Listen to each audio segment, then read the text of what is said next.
Bapak, Ibu, dan Saudara sekalian, firman Tuhan akan kita renungkan dari Lukas 8 ayat 18 demikian. Karena itu perhatikanlah cara kamu mendengar. Karena siapa yang mempunyai, kepadanya akan diberi. Tetapi siapa yang tidak mempunyai, daripadanya akan diambil juga apa yang ia anggap ada padanya. Saudara-saudara sekalian, di dunia ini orang yang kaya cenderung bertambah kaya dan orang miskin cenderung bertambah miskin. Mengapa demikian? Sebab pada umumnya orang menyimpan uangnya di bank dan banyaknya bunga bank tergantung dari banyaknya uang yang disimpan di sana. Orang yang menyimpan banyak, bunganya juga banyak. Sehingga walaupun dipotong pajak, tetap banyak. Lagi pula, bunga yang disimpan akan berbunga kembali. Jadi, bertambah banyak lagi. Sebaliknya, orang yang hanya punya sedikit tidak bisa menyimpan apapun. Bisa makan saja sudah baik. Walaupun bisa menabung, tidak bisa menikmati bunganya. Bahkan mungkin tabungannya juga habis karena dipotong pajak. Demikian juga bekerja dengan modal besar, keuntungannya juga besar. Sebaliknya, bekerja dengan modal kecil, keuntungannya juga kecil. Sehingga ketika ada kebutuhan mendadak, habislah semuanya, termasuk modalnya.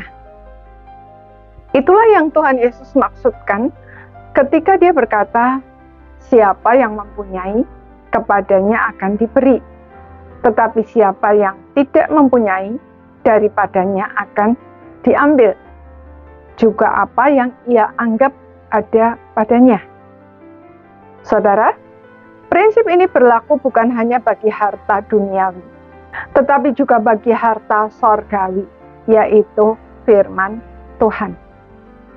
Semakin banyak kita memahami dan menyimpan firman Tuhan dalam hati dan pikiran kita, ketika membaca atau mendengar firman Tuhan, kita akan semakin mudah memahaminya.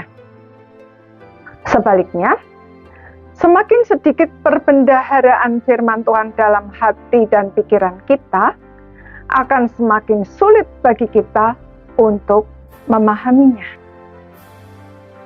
Itulah sebabnya Tuhan Yesus mengingatkan kita agar memperhatikan cara kita mendengarkan firman Tuhan. Jangan hanya sekedar mendengar lalu melupakannya, atau mengingatnya sebentar lalu membuangnya, sebab ada yang lain yang lebih sesuai dengan selera kita. Melainkan renungkan, simpan dalam hati dan pikiran, lakukan dan bagikan kepada orang lain. Dengan kata lain, firman Tuhan harus dikaitkan dengan setiap aspek hidup kita. Agar dengan demikian kita bertumbuh bukan hanya dalam pengetahuan akan kebenaran, melainkan juga dalam pengenalan akan Tuhan.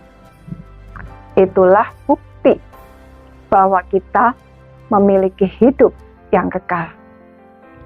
Tuhan Yesus berdoa untuk orang-orang percaya, inilah hidup yang kekal itu, yaitu bahwa mereka mengenal Engkau, satu-satunya Allah yang benar, dan mengenal Yesus Kristus yang telah Engkau utus.